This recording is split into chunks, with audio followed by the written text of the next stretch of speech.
Welcome to plot cap Hindi. इस movie में B अपने मॉम और डैड के साथ खुशहाल जिंदगी गुजार रही होती है कि मॉम की कैंसर के कारण डेथ हो जाती है, जबकि डैड न्यूयॉर्क में हार्ट सर्जरी के लिए हॉस्पिटल में एडमिट होता है। बी को वहाँ कुछ इफ नजर आते हैं। असल में ये इफ बच्चों के बचपन में इमेजिनरी फ्रेंड होते हैं जो कि बच्चों को आगे बढ़ने के लिए हेल्प करते हैं। जैसे ही बच्चे बड़े होते हैं तो वो अपने इमेजिनरी फ्रेंड को भुला देते हैं। बी इन तमाम इफ को उनसे मिलवाती है ताकि हमेशा के लिए उन्हें मुक्ति मिल सके। मूवी के स्टार्ट में बी अपनी ग्रैंड मदर के पास न्यूयॉर्क चली जाती है, जहां उसके वालिद हार्ट सर्जरी के लिए हॉस्पिटल में एडमिट होते हैं। ग्रैंड मदर उसे अपने पुराने रूम में ले जाती है जहां उसका बचपन गुजरा होता है। उसे बहुत सी चीजें दिखाकर बचपन की याद ताजा कराती है। फिर सामान रखने के बाद ग्रैंड मदर के साथ डैड की खैरियत पूछने के लिए हॉस्पिटल में पहुंच जाते हैं। बी जब डैड के रूम में जाती है तो वहाँ कोई नहीं होता। बी टेबल पर पड़ी बुक को उठाती है जिसमें उसके डैड ने बी के बचपन की पेंटिंग को बुक में निशानी के तौर पर रखी होती है, जिसे देखकर वो बहुत खुश होती है। अचानक उसके डैड बोतल स्टैंड के साथ रूम में दाखिल होकर अपनी बेटी को खुश करने के लिए फनी डांस करने लगते हैं। फिर नर्स को अपनी बेटी के लिए सैंडविच, बर्गर और बोतल का कहता है, मगर बी इसे मना कर देती है। फिर स्ट्रेचर पर बैठकर बातें करने लगते हैं। डैड उसे तसल्ली देने के लिए अपनी हार्ट सर्जरी का कहता है, ये एक छोटी सी सर्जरी है, इसके बाद मेरी तबीयत बेहतर हो जाएगी। फिर बी को अपने रूम में दिखाया जाता है जहाँ बी सोफे पर बैठकर टीवी देख रही होती है कि अचानक कुछ आवाजें सुनाई देती हैं। वो उन आवाजों के पीछे चल पड़ती है, मगर वहाँ उसे मूवी कैमरा मिलता है। उसको वॉच करने के लिए शॉप से केबल लेकर वापस आ रही होती है कि रास्ते में उसे ब्लॉसम नामी क्रिएचर मिलती है। बी इसका पीछा करते हुए रूम तक पहुँचती है, मगर वो अचानक गुम हो जाती है। उसके बाद बी अपने रूम में आकर मूवी देखने लगती है। अगली सुबह बी अपने डैड को मिलने के लिए फूल लेकर हॉस्पिटल पहुँच जाती है, जहाँ उसे स्ट्रेचर पर लेटा एक बच्चा मिलता है जो उसे बताता है कि खेल के दौरान मेरी टांग और बाजू टूट गया था। फिर तारुफ कराने के बाद भी उसे सी यू अगेन कहकर अपने डैड के रूम में चली जाती है, जहां बेड पर उसे लेटर मिलता है।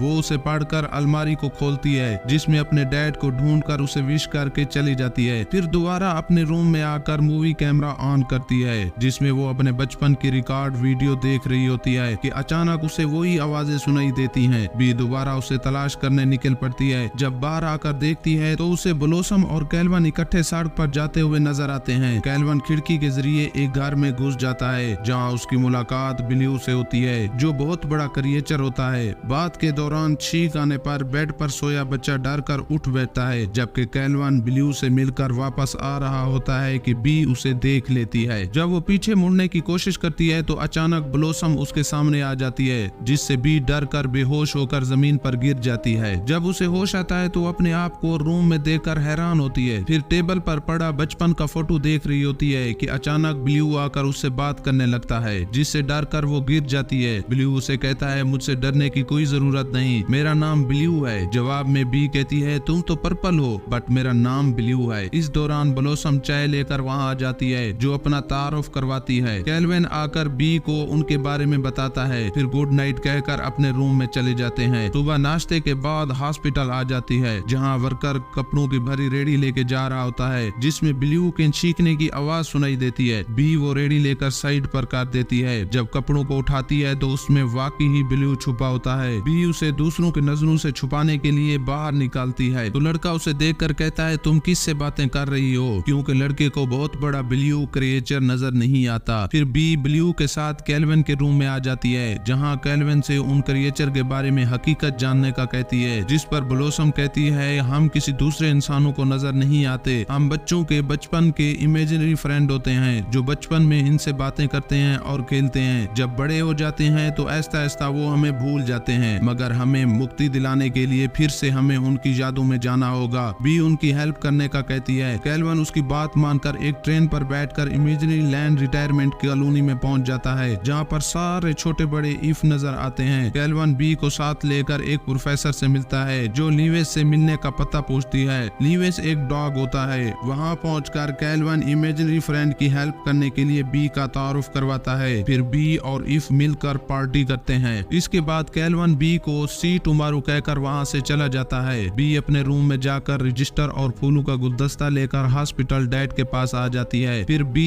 इमेजिनरी लैंड में जाकर कैल्विन और ल्यूस के साथ बैठकर तमाम इमेजिनरी क्रिएटर का इंटरव्यू लेती है। इसके बाद इन सब क्रिएचर को हॉस्पिटल लेकर इस लड़के लड़के के सामने एक एक करके पेश करती है, मगर लड़के को इनमें से कोई भी दिखाई नहीं देता। इसके बाद उसे सॉरी कहकर वहाँ से बाहर आ जाती है। पहले समंदर पर ल्यूस एक बेंच पर बैठकर कुछ सोच रहा होता है। बी उसके सामने बैठकर इमेजिनरी फ्रेंड के बारे में पूछती है। जवाब में ल्यूस कहता है ये बच्चों की याददाश्त के साथ हमेशा जुड़े रहते हैं। जैसे ही बच्चे बड़े होते हैं उनके बारे में सोचना छोड़ देते हैं, जिससे इफ हमेशा के लिए डिसअपियर हो जाते हैं। लेकिन अगर ये कभी भी इनके बारे में सोचते हैं तो इमेजिनरी फ्रेंड उनके सामने ज़ाहिर हो जाते हैं। उसके बाद बी अपनी आंखें बंद करके अपने इमेजिनरी फ्रेंड को याद करती है और ल्यूस का हाथ पकड़कर सर्कस में पहुंच जाती है, जहां उन्हें वो सब इमेजिनरी फ्रेंड नजर आते हैं जिसके बारे में वो सोच रही होती है। इसके बाद बी को अपनी ग्रैंड मदर के साथ गुफ्तगू करते हुए दिखाया जाता है, जहां बी अपनी ग्रैंड मदर से अपने इमेजिनरी फ्रेंड के बारे में पूछती है। ग्रैंड मदर कहती है जब मैं डांस करती हूँ तो ऐसा लगता है जैसे तितली की तरह परों को लहरा रही हूँ। बी अपने ग्रैंड मदर की पुरानी तस्वीर देखकर फौरन केल्विन के पास जाकर ब्लॉसम को बताती है कि तुम मेरी ग्रैंड मदर की इमेजिनरी फ्रेंड हो। बी ब्लॉसम के साथ मिलकर सीडी को चलाकर खुद सोफे के पीछे छुप जाते हैं। ग्रैंड मदर गाना सुनते ही पुरानी यादों में खोकर रक्स करने लगती है। इधर ब्लॉसम के अंदर रोशनी चमकने लगती है और ब्लॉसम भी उसी अंदाज में रख करते हुए चमकदार तितली बन जाती है। ये सब केल्विन देखकर वहाँ से चला जाता है। अगली सुबह बी केल्विन और ब्लू के साथ जेरमी को ढूंढने निकल पड़ते हैं। रास्ते में उन्हें जेरमी नजर आता है जो जॉब के सिलसिला इंटरव्यू देने के लिए तैयारी कर रहा होता है। ब्लू जेरमी के साथ जाकर बैठ जाता है, जबकि बी जेरमी के पसंदीदा पेस्ट्री उसके सामने खाने लगती है। जेरमी उसे देखकर आंखें बंद करके बचपन के इमेजिनरी फ्रेंड को याद करने लगता है। ब्लू जैसे ही उसे छूने की कोशिश करता है तो जेरमी को इंटरव्यू के लिए बुला लेते हैं, जिससे फौरन वो उदास होकर इमेजिनरी फ्रेंड को भूलकर इंटरव्यू देने रूम की तरफ चल पड़ता है। जेरमी रूम के सामने जाकर बहुत ज्यादा अफसुर्दा हो जाता है। ब्लू वहां आकर उसके कंधे पर हाथ रख देता है, जिससे जेरमी सुकून महसूस करता है। ब्लू उसे यू ओके कहता है। उस वक्त जेरमी की सारी टेंशन गायब हो चुकी होती है और फुल एक्साइटेड होकर आई एम ओके कहते हुए इंटरव्यू देने चला जाता है। ब्लू को अपने फ्रेंड से मिलवाने की वजह से सारे इफ क्रिएचर बी को कांग्रेचुलेशन कहते हैं। इसके बाद बी अपने रूम में आ जाती है, जहां ग्रैंड मदर हॉस्पिटल में जाने के लिए तैयारी कर रही होती है। बी डैड के ऑपरेशन की खबर सुनकर बहुत परेशान हालत में केल्विन के पास जाकर हेल्प मांगती है। बी और ग्रैंड मदर हॉस्पिटल पहुंच जाते हैं, जहां बी के सारे इमेजिनरी फ्रेंड खड़े होते हैं। बी अपने डैड के रूम में जाती है। नर्स उसे बताती है कि अब वो ठीक हैं। बी अपने डैड का हाथ पकड़कर अपनी स्टोरी सुनाती है। एक लड़की जो बहुत ज्यादा उदास और तन्हा होती है, लेकिन उसके बावजूद भी एक मैजिकल फ्रेंड उसका हर वक्त साथ देता है, जो कभी भी उसका साथ नहीं छोड़ता और हर हालत में उसका साथ निभाता है। इसी दौरान उसके डैड उससे बात करने लगते हैं। बी अपने डैड को होश में देखकर बहुत खुश हो जाती है। बी जाकर अपने ग्रैंड मदर को बताती है और जब शुक्रिया अदा करने के लिए इमेजिनरी फ्रेंड की तरफ देखती है तो कोई उसे दिखाई नहीं देता। वो मिठाई का डब्बा लेकर उनके रूम का डोर नॉक करती है तो दूसरे रूम से बुढ़िया निकल कर पूछती है कौन बेटा, तो बी जवाब में कहती है अपने फ्रेंड से मिलने आई हूँ। बुढ़िया उसे रूम का लॉक खोल कर कहती है यहाँ तो कोई नहीं रहता। बी वापस अपने रूम में आ जाती है, जहाँ डैड उसे घर वापस जाने के लिए कहते हैं। बी गाड़ी में सामान रख रही होती है कि अचानक एक बॉक्स नीचे गिर जाता है, जिसमें कुछ खिलौने और बचपन की पेंटिंग मिलती है। पेंटिंग में बी के मॉम और डैड के अलावा केल्विन नजर आता है, तो बी समझ जाती है कि केल्विन मेरे बचपन का इमेजिनरी फ्रेंड है, तो फौरन वहाँ से भागकर उनके रूम में आ जाती है और अपनी पेंटिंग जमीन पर रखकर आंखें बंद करके उन्हें याद करने लगती है। तो केल्विन और उसके दोस्त इमेजिनरी फ्रेंड उनके सामने आ जाते हैं। बी उन्हें देखकर बहुत ज्यादा खुश हो जाती है। मूवी के एंड में सारे इफ यानी इमेजिनरी फ्रेंड वहाँ से चले जाते हैं और बी अपने डैड के साथ वापस घर पहुँच जाती है।